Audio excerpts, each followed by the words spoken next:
Bonjour, si vous pensez que la vidéo qui va suivre mérite d'être partagée, merci d'appuyer sur le pouce, le like. Le data system se chargera de l'envoyer sur le réseau. N'oubliez pas votre réseau aussi pendant que vous y êtes. Partagez, n'hésitez pas. Et puis, si vous voulez m'aider, me motiver à continuer, parce que je suis seul, je filme seul, je monte les vidéos seul, bah abonnez-vous. Merci. Merci pour tout. Merci de m'accompagner. À bientôt. Ah oui, aussi, si vous voulez être prévenu lorsque je poste, cliquez sur la clochette.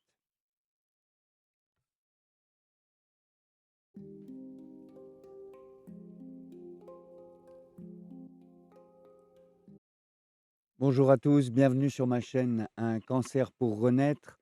Aujourd'hui, une vidéo sur les chiffres et les croyants. Les chiffres officiels, hein, je vais vous les lister, là où on en est. Alors, sachant qu'il y a toujours un petit décalage en France, je ne sais pas pourquoi. Là, on est en 2025, on n'a toujours pas les chiffres de 2024, hein, donc bon, c'est pas grave. D'un autre côté, je sais pas, ils gèrent ça à la fiche Bristol et au téléphone filaire, je sais pas. À l'ère informatique, j'ai pas tout compris, mais bon, peu importe. Alors, les chiffres 2023, 433 000 diagnostics de cancer, très exactement 2 fois plus qu'en 1990 où il y avait 215 000. 215, 433, c'est du fois 2. J'insiste parce que en tant que guérisseur, on m'a souvent rétorqué: «Oui, mais vous, les guérisseurs, vous êtes perchés, vous êtes, complètement en dehors de la réalité», alors on y va dans la réalité, il y a pas de souci. Moi, les chiffres, j'adore ça. J'étais directeur commercial pendant des années, chef d'entreprise, donc je sais ce que c'est que les pourcentages et comment on peut aussi faire parler les chiffres. Donc je vais, à travers cette vidéo, je vais remettre, l'église au centre du village et voilà. Alors, nombre de cancers en 30 ans multiplié par 2. Les décès. Alors la bonne nouvelle, c'est que eux, en 30 ans, ils ont pas été multipliés par 2. Ce qui prouve bien qu'au niveau de la recherche et des soins, il y a des progrès de faits en permanence puisque, écoutez, la mortalité des hommes, sur la période a augmenté de 6. Ça va, hein? On s'en sort bien les gars. Bon, les nanas un peu moins, sur la période, ça a augmenté de 26. Donc, il semblerait que féminin soit sur une pente un peu plus glissante que nous, sachant qu'on est loin du x2, hein. Si les méthodes de soins des années 90, n'avaient pas évolué, il y aurait 2 fois plus de morts, qu'il y a 30 ans en arrière, ce qui n'est pas le cas. Donc ça, c'est bonne nouvelle. Alors, on revient sur le x2. Comment on explique ça, le x2 en 30 ans, hein? Les cartésiens là, allons-y, parce que la population, elle a pas été multipliée par 2. Non. La population, entre, 90, les années 90 et les années, 2020-25, c'est une augmentation de 15. Il y en a qui nous disent, ouais, j'ai vu des chroniqueurs, dire: «Oui, mais c'est parce que les méthodes de diagnostic, sont particulièrement efficaces en France». Vous mais c'est comment on peut dire des débilités pareilles, Parce que si le cancer est pas diagnostiqué, il apparaît jamais alors. Le gars, il meurt, on ne sait pas de quoi, n'importe quoi. Alors oui, tant mieux qu'il soit diagnostiqué plus tôt, mais s'il est diagnostiqué cette année, il ne sera pas diagnostiqué l'an prochain. Saucisse, je me suis emporté là, hein. Oui, mais c'est crispant quand même, hein, et vous allez voir, c'est pas fini au niveau des chiffres crispants. Alors on nous dit aussi, c'est parce que la population, vieillit. Alors, oui, je oui. Oui, c'est vrai. C'est vrai, elle vieillit, la population. Il y a 7 millions de vieux de plus, qu'il y a 30 ans en arrière, hein. C'est-à-dire, 27 de la population a plus de 60 ans aujourd'hui, contre 18 à l'époque. Donc, bah, on n'est toujours pas sur du x2, tu vois?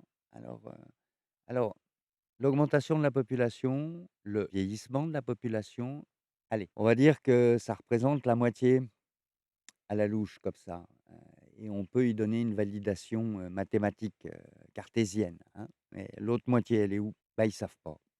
En fait, ils savent pas. Alors, ça brode. Ça brode, enfin ça brode dans les médias, ça brode, hein. Si vous parlez, moi j'en ai parlé, avec les oncologues, ceux qui sont honnêtes, humbles, ils disent: On sait pas pourquoi, on sait pas, hein». Et même la théorie du vieillissement de la population, elle a du plomb dans l'aile parce que ce qui progresse le plus, c'est le cancer des jeunes. les moins de 50 ans. Vous voyez, on peut pas nous dire c'est parce qu'il y a de plus en plus de vieux et nous dire, c'est chez les jeunes que ça augmente le plus. Enfin, je veux dire, faut être sérieux à un moment donné. Donc faut chercher ailleurs. Bon alors après on rentre dans le détail, allez, pendant que j'ai les chiffres et puis après on va s'amuser un peu, hein. Alors les chiffres, cancers les plus fréquents chez les hommes, la prostate et 60 000, diagnostics par an. Alors c'est quasi à égalité avec le cancer des seins, chez les femmes. C'est le cancer du féminin chez les femmes et le cancer de la puissance, masculine chez les hommes qui ont le pompon. Voilà, mais bon, c'est sûrement un hasard. Alors deuxième chez les hommes, cancer du poumon. Troisième chez les hommes, cancer colorectal. Chez les femmes, deuxième le cancer colorectal et le troisième, je vous le donne en mille et mille, cancer du poumon. Bien sûr, on va nous parler de la cigarette, alors je vous en parle, mais je vous jure, je vous en parle juste après, hein. Je voulais juste ouvrir une parenthèse, poumon, gros intestin, selon la médecine traditionnelle chinoise, c'est l'énergie de la tristesse. Bon, je dis ça, je dis rien, hein. Depuis 30 ans, est-ce qu'on serait un peu moins joyeux? Éventuellement, hein. Je sais plus, je vous l'ai dit, que le cancer, c'était une maladie d'amour? Ah ouais, je l'ai dit? Ouais, bah, je le redis alors, en fait. Bah, allez, on va parler de la cigarette. Alors, la cigarette, vous pouvez pas croiser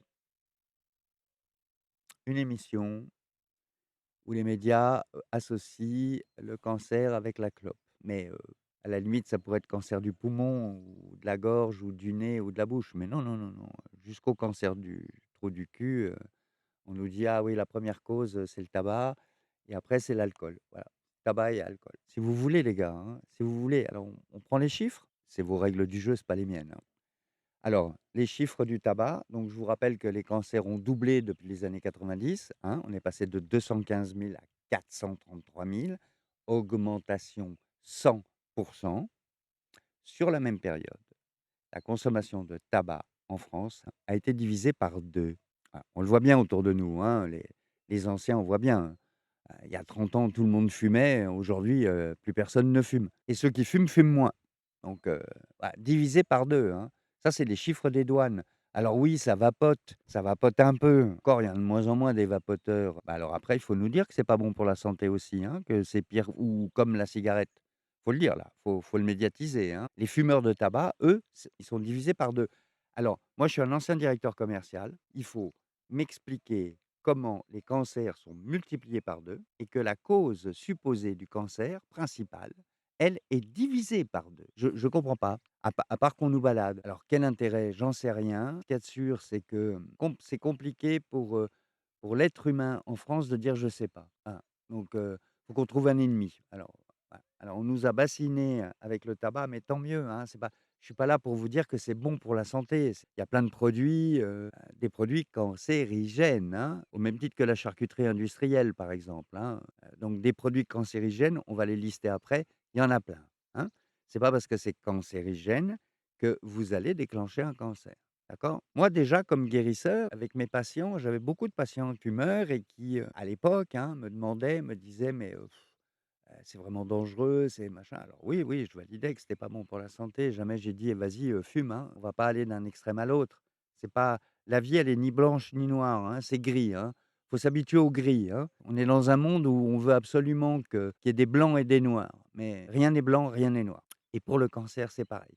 Donc on en revient à mes consommateurs de cigarettes et moi, je me rendais compte qu'en fait, on est tous, uniques, différents. Il y en a pour qui la clope, danger, mais immédiat. Il y en a pour qui en fumer 2 par jour, c'est trop. Et puis il y en a d'autres, ils peuvent fumer un paquet et on a tous autour de nous des exemples qui viennent valider ce que je dis, hein. Moi, j'ai une grand-mère, elle est morte à 96 ans, elle fumait un paquet de gauloises sans filtre par jour. Va lui expliquer à mémé, que c'est pas bon pour la santé à 95 ans. Voilà, entre parenthèses, elle bouffait que du sucre aussi, hein, voilà, donc tous ceux qui ont une thèse sur la nourriture, rendez-vous avec ma grand-mère, alors là-haut. Alors on revient à la cigarette. Bah, moi, j'étais sur mes constats et puis parallèlement, je voyais les médias continuer à parler de ça et puis, les gens qui fument de moins en moins et alléluia, je suis tombé sur, l'interview d'un chercheur en oncologie, un oncologue, celui qui a créé, l'INC, l'Institut national du cancer, voilà, bon, hein, quand même. Professeur Kayat, petite dizaine d'années en arrière sur, RMC qui dit tranquillement, à Bourdin: «Il y a aucun lien direct entre la consommation de cigarettes et le cancer». Crac. Voilà, ça c'est dit. Alors évidemment, Bourdin: «Ah bon? Mais quand même?» et cetera. Et il fait: «Non, non». Il dit: «Vous connaissez les chiffres?» Alors je vous les donne les chiffres puisque c'est la thématique, hein. Chiffres et croyances. Il y a que 15 des fumeurs qui vont déclencher un cancer du poumon. Alors 15 des fumeurs, pour ceux qui sont pas, super à l'aise avec les chiffres, je vais vous dire, c'est 85 des fumeurs qui déclencheront jamais un cancer du poumon. Donc il y a pas de lien direct. Ça ne veut pas dire que ça soit bon pour la santé, hein. Et alors par contre, pendant qu'on est dans les chiffres, il précisait que, par contre, lorsque le cancer du poumon se déclarait chez les fumeurs, ceux qui arrêtaient immédiatement amélioraient leurs chances de guérison de plus de 60. Surtout, vous jetez pas sur le truc en disant: «Ah bah, vous voyez». Non, c'est pas ça, c'est que fumer, ça affaiblit les cellules. Donc c'est sûr que s'il y a un cancer et qu'en plus les cellules qui sont autour, elle fatigue, ça va pas aider. Et puis, un argument auquel je crois surtout, c'est que lorsque vous arrêtez de fumer, vous envoyez un signal fort à l'intégralité de votre système de santé interne. Vous lui dites: «Je contribue à ma guérison, je veux vivre». Ça, c'est important. Le message important, il est là et à mon avis, c'est là que les stats prennent toute leur dimension dans la guérison. Ces 60 de gains, sont dans le message que j'envoie à mes cellules. Bon, j'ai envie de vous parler d'alcool aussi, parce que c'est la deuxième question qu'on pose, aux gens à qui on a diagnostiqué un cancer. Donc, l'alcool, alors je vous rappelle, hein, les cancers, donc fois 2 entre les années 90 et maintenant. Et on nous explique que, c'est dû principalement à la cigarette. On vient de voir que, il y a du plomb dans l'aile et que la deuxième cause, c'était la consommation d'alcool. OK. Donc j'ai regardé, hein, j'ai sourcé là aussi, je suis allé sur les sites officiels. Donc, en France, l'alcool sur la même période, la consommation est divisée par 3. Parce qu'en fait, Voilà, raté. Pourquoi est-ce que voilà. ça m'énerve? Parce que je cache bien mes émotions là. En fait, ça m'énerve et je m'en fous, de savoir, les chiffres exacts, le truc, mais c'est qu'en fait, c'est pas leur théorie, elle est pas validée. Cette théorie-là qui est médiatisée est pas validée par les chiffres. Par contre, mais la nuisance que ça provoque chez ceux qui vivent le cancer, je vous explique. On vous diagnostique un cancer, donc vous prenez une armoire Louis XV en pleine tronche. Là, vous la première chose qui vient, alors s'il y en a un qui a pas pensé à ça, surtout qu'il me laisse le message, mais la première chose à laquelle on pense, la première idée qui nous traverse l'esprit, c'est: «Ah, je vais mourir». Et on est encore dans ce move émotionnel que le médecin tranquillement vous dit, «Vous êtes fumeur?» «Heu, non». «Vous l'avez été?» «Oui». «Ah, oui». Ça, c'est ce que j'ai vécu moi. Il y en a qui vivent, «Ah bah, mon vieux, si vous fumez et que vous avez un cancer, faut pas vous plaindre, hein».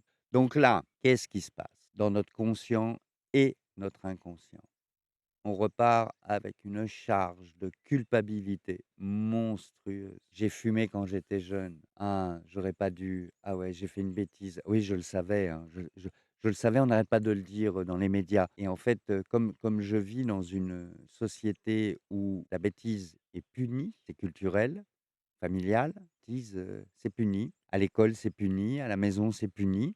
Donc on est formaté, hein. On fait une bêtise, on est puni. Et c'est quoi la punition quand on a un cancer? On repart avec l'idée que c'est de notre faute, on le savait, c'est une bêtise, donc on va être puni, on va mourir. C'est puissant, hein, c'est terriblement puissant. C'est pour ça que ça m'énerve. Ça veut dire quoi, vous avez fumé? Voilà, alors j'ai fumé, j'avais 30 ans, j'aurais pas dû arrêter, alors ça changeait rien. Mais ça a aucun il y a rien de scientifique là-dessus, je cherche un coupable et puis derrière, il y a encore pire. Vous avez jamais fumé. Mais quel sentiment d'injustice! Là, vous repartez en disant: «En plus, j'ai jamais fumé, j'ai jamais bu. Moi, je me tape un cancer». Mais c'est vraiment pas juste. Alors je rentre dans le premier bistrot là, il y a un gars, il va être, avachi au comptoir, à moitié blindé, et il fait ça, tous les jours et en plus, il va sortir se fumer une clope, et lui, il est pas malade. Là, c'est pareil. Le sentiment d'injustice, mais il est terriblement corrosif.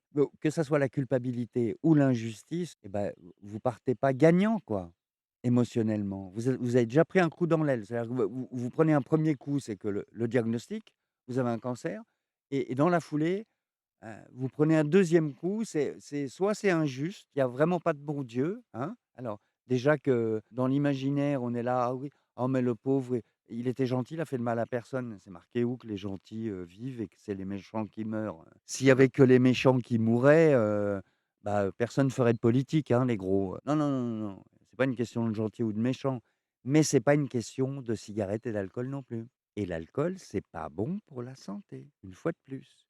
L'hygiène de vie, c'est super important. C'est super important lorsqu'on vous diagnostique un cancer de n'avoir que ça à gérer, pour vous et pour les toubibs. Parce que quand ils doivent composer entre, le diabète, problème cardiaque, problème de tension artérielle, problème de ceci, problème de cela, les pauvres sont obligés de jongler, quoi. Moi, je suis arrivé, j'étais un cancéreux en bonne santé, ils avaient que ça à s'occuper, quoi. 0 traitement, pas de médoc, rien. Allez-y, envoyez la sauce les gars, à fond, la chimio, allez, du lourd, envoyez du lourd là, pulvérisez tout ça, il y a pas de problème. Je reviens sur la consommation d'alcool. Quand le médecin me dit: «Vous buvez», là j'avais un peu, récupéré, puis comme il avait commencé à m'énerver avec les clopes, je le regarde, et je lui fais: «Ça veut dire quoi?» J'ai pas compris la question. Alors il me regarde, il me fait: «De l'alcool, vous buvez de l'alcool?» Je dis: «Je sais pas comment répondre à votre question, docteur». Je dis: «Est-ce qu'on parle du passé? Est-ce qu'on parle de maintenant? Est-ce qu'on parle de bière, de vin, de whisky, de vodka?» Est-ce qu'on parle d'un petit verre de temps en temps, de 3 verres par jour? Est-ce qu'on parle de beuverie régulière? Comment je réponds à la question: «Vous buvez?» Et en définitive, alors, c'est là où l'ancien directeur commercial réapparaît, un peu énervé, vous l'aurez senti. C'est qu'en fait, les chiffres, on leur fait dire ce qu'on veut. C'est-à-dire qu'il suffit de cibler. Alors c'est vrai que dans les années 90, il y avait énormément de fumeurs. Donc on pouvait dire: «Ah voilà, hein, vous voyez, c'est les fumeurs, soi 80 des cancers du poumon, c'est les fumeurs». OK, si vous voulez. Un cancérologue, réputé qui fait plein de vidéos, qui est spécialiste dans l'alimentation, qui lui nous explique que c'est les produits laitiers qui sont, cancérigènes. Donc pourquoi on pose pas la question aux gens, «Est-ce que vous mangez des yaourts?» Parce que si on poserait cette question-là, par exemple: «Est-ce que vous mangez des yaourts? Est-ce que vous mangez, de la charcuterie industrielle? Est-ce que vous mangez des abricots l'été?» Ben, moi, je vous sors des stats où, 97 des cancéreux mangent des abricots l'été, ou 84 des cancéreux mangent tous les jours un yaourt. Voyez ce que je veux dire? Il y a rien de cohérent, il y a rien de concret, il y a rien de cartésien en définitive. Il y a rien de scientifique. Voilà. Et c'est ce que j'ai aimé dans l'intervention du professeur Kayat, c'est des chiffres et de dire: «Bah, il y a pas de relation directe, c'est pas comme ça que ça marche». Lui, je le kiffe, hein. Un peu plus loin dans l'interview, où il dit aussi, et ça j'aime, qu'une cellule cancéreuse, c'est ma cellule et que lorsque je pense, ça a une incidence sur ma cellule. Lorsque j'ai une émotion, ça a une incidence sur ma cellule. Lorsque mon âme me parle, c'est lui qui dit ça, hein, c'est pas moi. Enfin, je valide, mais lorsque mon âme me parle, dit-il, ça a une incidence sur ma cellule. Là, on est plutôt sur des pistes sérieuses, là, hein. Parce qu'en fait, je sais pas si je l'ai dit? Je l'ai dit ou je l'ai pas dit? Je sais plus. En fait, le cancer, c'est une maladie d'amour.